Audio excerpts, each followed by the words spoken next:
Study track YouTube channel में आप सभी का स्वागत है। आज है 27 जून 2024। आज के जितने भी करंट अफेयर्स के क्वेश्चन बनते हैं उसको हम लोग देखते हैं। आज का पहला प्रश्न है, हाल ही में विश्व शिल्प परिषद द्वारा आधिकारिक तौर पर भारत के किस शहर को विश्व शिल्प नगर के रूप में मान्यता दी गई है? तो हाल ही में श्रीनगर को विश्व शिल्प नगर के रूप में मान्यता दी गई है। अब इससे जुड़े फैक्ट देखते हैं। श्रीनगर को वर्ल्ड क्राफ्ट काउंसिल WCC विश्व शिल्प परिषद द्वारा विश्व शिल्प शहर के रूप में मान्यता दी गई है। यह भारत का चौथा ऐसा शहर है जिसे विश्व शिल्प शहर की मान्यता दी गई है। तो इससे पहले 3 और शहर हैं जिसको विश्व शिल्प शहर की मान्यता दी गई है। उसमें पहला शहर है जयपुर, राजस्थान में स्थित है। दूसरा है मल्लपुरम जो केरल में स्थित है। तीसरा है मैसूर जो कर्नाटक में स्थित है। इन 3 शहरों को विश्व शिल्प शहर की मान्यता पहले दी गई है और हाल में श्रीनगर को विश्व शिल्प शहर की मान्यता दी गई। अगला प्रश्न है, हाल ही में किस संगठन ने state of global air report 2024 जारी किया? हाल ही में प्रभाव संस्थान HEI ने state of global air report 2024 जारी किया। अब इससे जुड़े फैक्ट देखते हैं। HEI जिसका फुल फॉर्म होता है health effects institute. Health effect institute यह एक स्वतंत्र अमेरिकी गैर लाभकारी अनुसंधान संगठन है और यह यूनिसेफ के साथ साझेदारी में किसी भी रिपोर्ट को जारी करता है। अब अगला प्रश्न है, हाल ही में भारत ने किस देश के साथ मिलकर समुद्री बचाव समन्वय केंद्र की शुरुआत किया है? तो इसका उत्तर हो जाएगा, हाल ही में भारत ने श्रीलंका के साथ मिलकर समुद्री बचाव समन्वय केंद्र की शुरुआत की है। इससे जुड़े फैक्ट हैं, MRCC इसका फुल फॉर्म होता है मैरीटाइम रेस्क्यू कोऑर्डिनेशन सेंटर। समुद्री बचाव समन्वय केंद्र MRCC दोनों देशों ने, भारत और श्रीलंका ने 6 मिलियन अमेरिकी डॉलर के अनुदान से निर्मित समुद्री बचाव समन्वय केंद्र का संयुक्त रूप से उद्घाटन किया है। इसका कोलंबो में नौसेना मुख्यालय में एक केंद्र को स्थापित किया गया है। हम्बन टोटा में एक उपकेंद्र को स्थापित किया गया है और अनमेन्ड संस्थापन इसका गैले में किया गया है। अब अगला प्रश्न है, हाल ही में किस शहर में राष्ट्रीय योग ओलंपियाड 2024 का उद्घाटन किया गया है? हाल ही में किस शहर में राष्ट्रीय योग ओलंपियाड? इसका उत्तर हो जाएगा मैसूर। हाल ही में मैसूर में राष्ट्रीय योग ओलंपियाड का उद्घाटन किया गया है। इससे जुड़े फैक्ट हैं, कर्नाटक के राज्यपाल ने मैसूर कहाँ स्थित है? तो मैसूर कर्नाटक में स्थित है और वहाँ के राज्यपाल थावर चंद गहलोत ने राष्ट्रीय ओलंपियाड 2024 का उद्घाटन किया, जिसमें भारतीय संस्कृति में योग की अभिन्न भूमिका और इसके वैश्विक महत्व पर इन्होंने जोर दिया। कर्नाटक के मुख्यमंत्री कौन है? तो वहाँ के मुख्यमंत्री हैं बसवराज बोम्मई। और इस वर्ष राष्ट्रीय योग ओलंपियाड 2024 का थीम क्या है? तो इस वर्ष का थीम है स्वयं और समाज के लिए योग और कर्नाटक के राज्यपाल हैं थावरचंद गहलोत। कर्नाटक की राजधानी बेंगलुरु और यहाँ का प्रसिद्ध नृत्य है यक्षगान, डोलू, कुनिथा, भारतनाट्यम, कुचिपुड़ी। अब अगले प्रश्न को देखते हैं। अगला प्रश्न है, प्रत्येक वर्ष किस तारीख को अंतर्राष्ट्रीय नशा निरोधक दिवस मनाया जाता है? तो प्रत्येक वर्ष 26 जून को अंतर्राष्ट्रीय नशा निरोधक दिवस के रूप में मनाया जाता है। इससे जुड़े फैक्ट हैं, दुनिया में नशीली दवाओं के दुरुपयोग और अवैध तस्करी के खिलाफ हर वर्ष 26 जून को अंतर्राष्ट्रीय नशा निषेध दिवस मनाया जाता है। अगला प्रश्न है, हाल ही में किस राज्य की विधानसभा ने अपने राज्य का नाम बदलने का प्रस्ताव पारित किया है?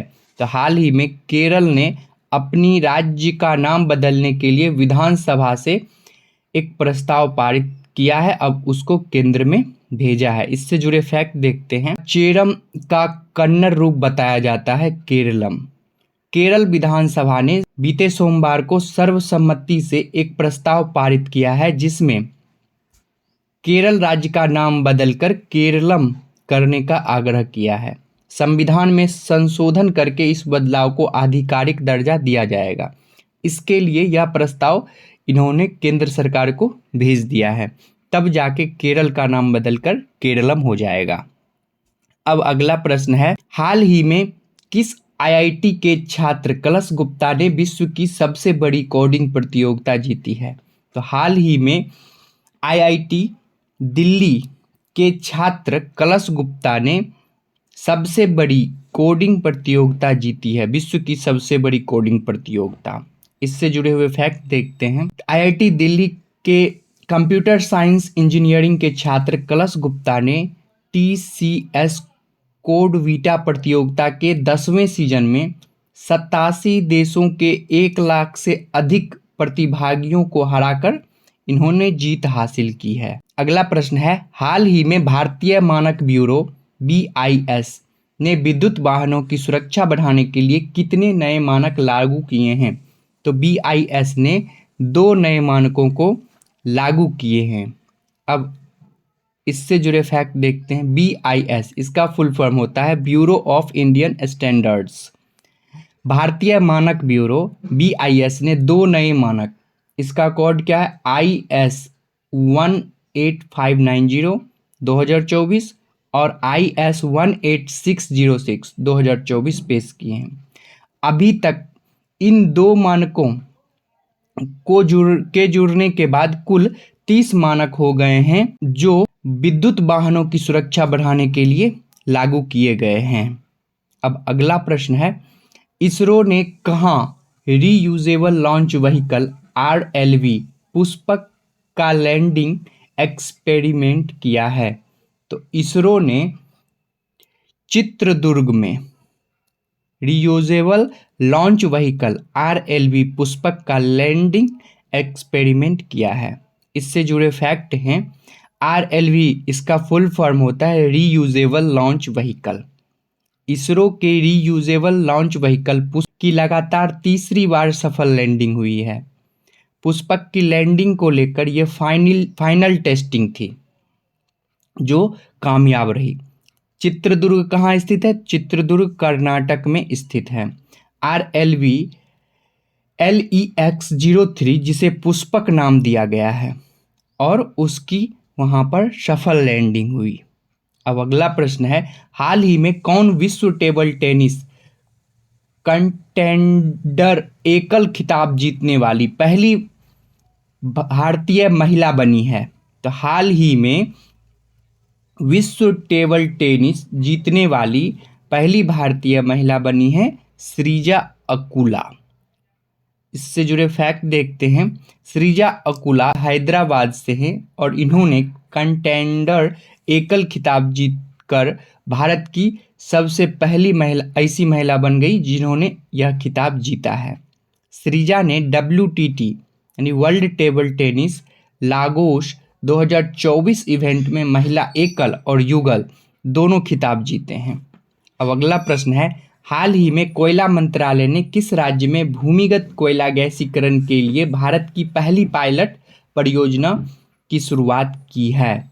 तो हाल ही में झारखंड में भूमिगत कोयला गैसीकरण के लिए भारत की पहली पायलट योजना की शुरुआत हुई है।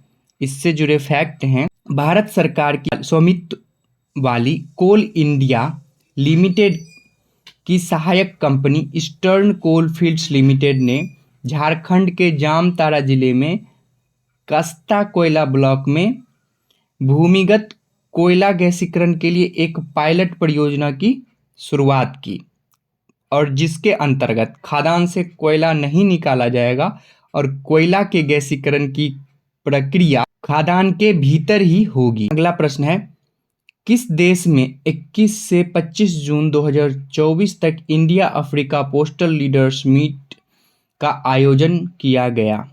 तो इसका उत्तर हो जाएगा भारत। भारत में 21 से 25 जून 2024 तक India Africa postal leaders meet का आयोजन किया गया। इससे जुड़े फैक्ट देखते हैं।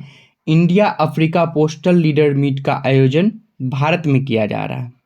ग्लोबल साउथ के 22 अफ्रीकी देशों के प्रतिनिधित्व इस बैठक में भाग ले रहे हैं।